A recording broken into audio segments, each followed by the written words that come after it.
Everyone చూసారు కదా, నేను వేసిన మెంతి కూర బాగా వచ్చింది. కాకపోతే మీరు దగ్గరగా చూడండి, కొంత ఆకు అనేది కొంచెం వడబడింది. ఈ ఎండకు వడబడిందా లేదంటే కొంచెం వాటర్ ఎక్కువ అవ్వడం వల్ల వడబడింది, ఎందుకంటే వాటర్ ఎక్కువ పోయినక్కర్లేదు అనమాట. సో వాటర్ వర్షం వస్తుంది కదా, దానివల్ల తేమ ఎక్కువగా ఉండడం వల్ల కూడా వడబడుతుంది. నీళ్ళు కూడా మరింత ఎక్కువ పోయినక్కర్లేదు, సీజన్ బట్టి పోయాలన్నమాట. సో ఇదైతే చూడండి గంగవాయిలాకు అనమాట. ఈ కుండీలో బాగా వచ్చినాయి ఈ మొక్కలన్నీ గంగవాయి మొక్కలే. అవి గింజలు రాకముందే, అంటే ఇట్లా గింజలు వస్తాయి చూసుకుంటే మొదట్లో ఇలా గిన్నె వేసుకొని స్టోర్ చేసుకుంటే పప్పులో వేసుకోవడానికి మనకి బాగుంటుంది అనమాట. 3-4 డేస్కి ఒకసారి ఇట్లా వస్తూనే ఉంటాయి కాబట్టి నేను వారం అంతా స్టోర్ చేసేసి ఒకసారి పప్పులో వేస్తుంటాను. గంగవాయిల కూర కూడా చాలా మంచిది, హెల్త్కి బాగుంటుంది. దీంట్లో దోసకాయ మొక్కలు కూడా వచ్చినాయి అనమాట. ఇదంతా గంగవాయిల కూరే. దీనికంటే ఇంకా మంచిది ఏంటంటే పొన్నగంటాకు, కంటికి అయితే చాలా మంచిది. అది నేను పెట్టాను కానీ రాలేదు. ఈ ఆకు అన్ని కలిపి వేసేస్తాను అనమాట. పప్పులో వేసేస్తే చాలా బాగుంటుంది, టేస్ట్ సూపర్ ఉంటుంది. చాలామంది ఒకటే పప్పు ఒకటే ఆకుకూర పప్పుల్లో వేస్తుంటారు, కానీ అన్ని ఆకుకూరలు కూడా కలిపి వేయొచ్చు. నేనైతే ఈసారి వేస్తాను చూడండి పప్పులో, ఇదిను ఈ మెంతి కూర 2 కలిపి వేస్తాను. ఇంకా కుదిరితే తెల్లగల జీరకు కూడా వేస్తాను. అన్ని కొన్ని వేస్తాను. ఈ ఆకుకూరలోనే మనం బాగా అబ్జర్వ్ చేస్తుంటే కనుక ఆవాకు కూడా వేసాను నేను. ఆవాలు జస్ట్ జల్లాను. ఇదిగో ఇవన్నీ ఆవాకులే. ఇవి కూడా చాలా బాగుంటుంది, పప్పులో వేసుకోవచ్చు.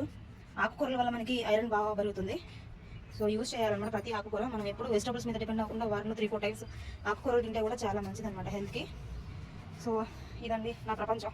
ఇదైతే దొండపాదు, ఒక అక్క చిన్న మొక్క ఇచ్చిందనమాట. అది ఇట్లా చిన్నగా కాయలు వేస్తున్నాయి. ఒకసారి తెంచుతా అనమాట, ఒక 1/4 కిలో అవుతుంటాయి. ఇంకా అవ్వలేదు.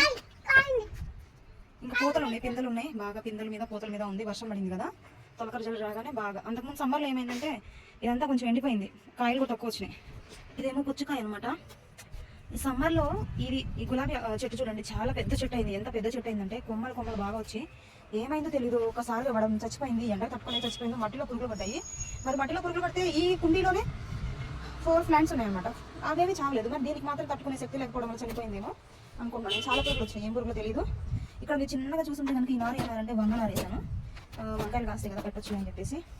ఇవైతే గడ్డి పూలు ఎంత అందంగా వచ్చినాయి. ఇవి కూడా గడ్డి పూలే.